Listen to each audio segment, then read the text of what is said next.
भौतिक और रासायनिक परिवर्तन तुलना पे आम पूर्वर पढ़ी भौतिक और रासायनिक प्रतिक्रिया विषय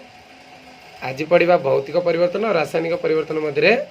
पार्थक्य बा तुलना। देख यही परिवर्तन कौन सी नूतन पदार्थ उत्पन्न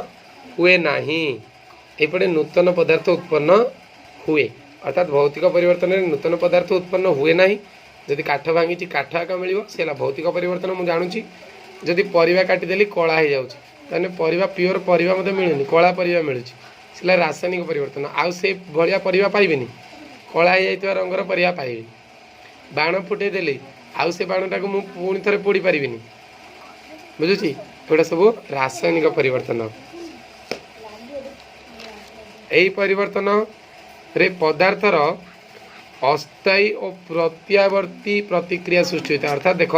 ये अस्थायी और प्रत्यावर्ती माने पुणी थे पूर्व स्थान को फेरी पार्थुव बा विपरीत दिगरे कार्य करि पार्थुव बुझुची। यह कौन ना स्थायी और अप्रत्यावर्ती स्थायी हो गोटे प्रतिक्रिया है पर आउ पुनश्च पूर्व अवस्था को फेरी पार ना। थर्ड पॉइंट कौन या द्वारा पदार्थर ओजन वस्तुत ह्रास वृद्धि हुए ना। ये ओजन ह्रास वृद्धि अरे गोटे काठ गोटे साधारण उदाहरण देख काठटार मनकर ओजन किले ताकू दिगड़ी करी अधा किलो अधा किलो अधा किलो ताले तीन गड़ी मनकर कले 5 गड़ी कले 10 किलो से किलोटे आगा ना नहीं बोले एपटे कौन हम या द्वारा पदार्थ रे परिवर्तन हुए तार ओजन ह्रास वृद्धि हो पारे न हो भी पारे किंतु एपटे ओजन ह्रास वृद्धि हम ना भौतिक किंतु रासायनिक ओजन ह्रास वृद्धि निश्चय हम किसी ना कि परिमाण रे। गोटे उदाहरण देख मोहम्बती जलेबी किसी समय पर कौन हो सरिकी आउ बाकी बड़काटा था मैंने पूरा मोमबत्ती मत मिलूनी तेणु ये कौन रासायनिक परिवर्तन। सेमती यहाँ को आस या द्वारा उत्ताप ह्रास वृद्धि हो पारे न हो पारे उत्ताप ह्रास वृद्धि हम कि ना आम कहीपरि संपूर्ण भाव कन्फर्म कहीपरि किंतु एपटे कौन यही परिवर्तन केवल ऊणा अधिक उत्ताप ह्रास वृद्धि हुए और समय समय आलोकर अति बैगणी रश्मि अवशोषण हुए सूर्यालोक आस अति बैगणी रश्मि से अति बैगणी रश्मि अवशोषण करई पारिबो।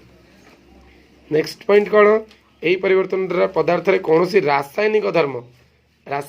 माने तार मध्य किछि रासायनिक गुण परिवर्तन माने कौन तार स्वाद परिवर्तन हेनी तार रंग परिवर्तन हेनी एटा सब तार रासायनिक गुण से परिवर्तन हेनी भौतिक परिवर्तन रे। एबे काठर रंग कला मनकर होइछि से कला रंगटा भांगीदेले कौन धड़ा हो नाई तेणु रंग परिवर्तन हेनी तार कौन स्वाद परिवर्तन हेनी एमती चीनी चीनीटा जिते बाड़ी गुंड कर से कौन हम तार मीठा अंश से केवे भूली जीव कि ना चीनी छोट चीनी हेल्ले मीठा एका लगे तेणु भौतिक परिवर्तन रे कौन हम ना तार रासायनिक धर्म परिवर्तन हम ना किंतु यही परिवर्तन जो नूतन पदार्थ उत्पन्न होतिबारु तार उभय नूतन भौतिक और रासायनिक धर्मयुक्त होता है। देख पे गोटे उदाहरण चीनी आउ पानी दुईटा जाक अलग अलग स्वाद थिला किंतु मिसीगला पर कौन है चीनी पानी गोटे नूतन प्रकार स्वाद तैयारी होची हाँ ना नहीं तेणुक मुझे कौन कहूँ रासायनिक परिवर्तन रे उभय भौतिक रासायनिक नूतन गुणयुक्त होता है बुझीपारुछि। रासायनिक प्रतिक्रिया कौन रासायनिक परिवर्तन गुड़िक सब नूतन पदार्थ उत्पन्न हुए तेणु आम कहीपर जो प्रतिक्रिया रे किछि नूतन पदार्थ उत्पन्न होता है ताको आम रासायनिक प्रतिक्रिया कहू बा जो प्रतिक्रिया रे एक बा एकाधिक कारकर मिश्रण द्वारा नूतन यौगिक उत्पन्न हुए एवं ताहा पूर्व यौगिकर गुण ठारू संपूर्ण भिन्न ताहाको रासायनिक प्रतिक्रिया बोली आम कहीपर। देख पिले ये गोटे उदाहरण देछि रासायनिक प्रतिक्रियार एपटे मुझे कौन नहीं भिनेगार नेबी आम घरे समस्त घरे एवेलेबल अच्छी